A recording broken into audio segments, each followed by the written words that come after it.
എന്തുകൊണ്ടാണ് ഈ പെർസെൻറ്റേജ് കൂടുന്നത്? പ്രാഥമികമായിട്ടും നമുക്ക് വിലയിരുത്താൻ കഴിയുന്ന ഒരു പ്രധാനപ്പെട്ട സംഗതി അത് ഈ സ്പെഷ്യൽ ഇൻറ്റൻസീവ് റിവിഷൻ എന്ന് പറഞ്ഞ വോട്ടർ പട്ടിക തീവ്ര പരിശോധനയുടെ ഭാഗമായി സ്ഥലത്തില്ലാത്തവർ, മരിച്ചവർ ഇവരൊക്കെ ഒഴിവാക്കപ്പെട്ട വോട്ടർ പട്ടികയാണ് വന്നിട്ടുള്ളത്. സ്വാഭാവികമായും, വളരെ സ്വാഭാവികമായും അത് കൂടും. അതാണ് അതിൻ്റെ പ്രാഥമികമായ പ്രധാനപ്പെട്ട കാരണം.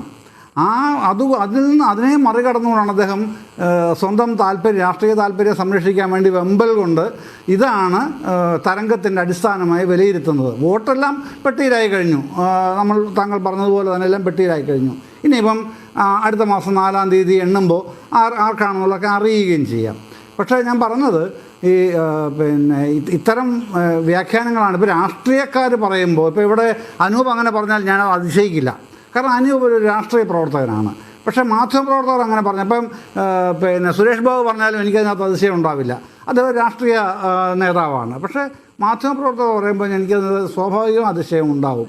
നമ്മുടെ കൺമുമ്പിലുള്ള യാഥാർത്ഥ്യങ്ങളാണല്ലോ ഇതെല്ലാം ഉള്ളത്. അതെല്ലാം വെച്ചാണല്ലോ അസസ് ചെയ്യേണ്ടത്. പിന്നെ പരമ്പരാഗതമായ ചില ധാരണകളുണ്ടല്ലോ അജിംസെ. ഈ വോട്ടിംഗ് പെർസെൻറ്റേജ് കൂടിയാൽ അത് ആരെയാണ് തുണയ്ക്കുക? അത് തുണയ്ക്കുക സംശയമൊന്നും വേണ്ട, UDFനെയാണ്. വോട്ടിംഗ് പെർസെൻറ്റ് കുറഞ്ഞാലത് യാതൊരു സംശയമില്ലാതെ തന്നെ അടിവരയിട്ട് എഴുതി വെച്ച് തരാം, അത് LDFനെയാണ് തുണയ്ക്കുക. ഇതാണ് പരമ്പരാഗതമായ മറ്റൊരു തെറ്റിദ്ധാരണ. ഇതങ്ങനെയല്ലെന്ന് കേരളം തന്നെ തെളിയിച്ച് കഴിഞ്ഞിട്ടുള്ളതാണ്, നമ്മുടെ മുമ്പിൽ തന്നെ ഉള്ളതാണ്. പക്ഷേ പറയുമ്പോൾ ആരും ആ യാഥാർത്ഥ്യം അംഗീകരിക്കില്ല, ഉൾക്കൊള്ളില്ല. ഞാനിത് താങ്കളുടെ ചോദ്യത്തിൽ നിന്ന് വഴുതിപ്പോവുകയല്ല, അതെന്തെങ്കിലും മറ്റൊരു തരത്തിലേക്ക് കൊണ്ടുപോവുകയല്ല.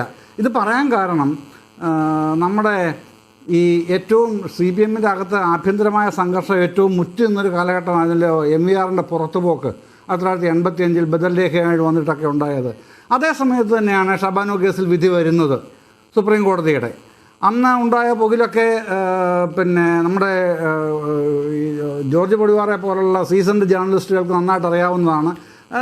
സുരേഷ് ബാബുവിനും നന്നായിട്ട് തന്നെ അറിയുന്നതുമാണ്. അന്നെന്തായിരുന്നു പ്രശ്നങ്ങൾ, എന്തൊക്കെയായിരുന്നു ഉരുണ്ടുകൂടിയതും വന്നതും. ആ ഘട്ടത്തിലാണ് ഇലക്ഷൻ നടക്കുന്നത് 87. എന്തായിരുന്നു വോട്ടേഴ്സ് ടേൺ ഔട്ട്?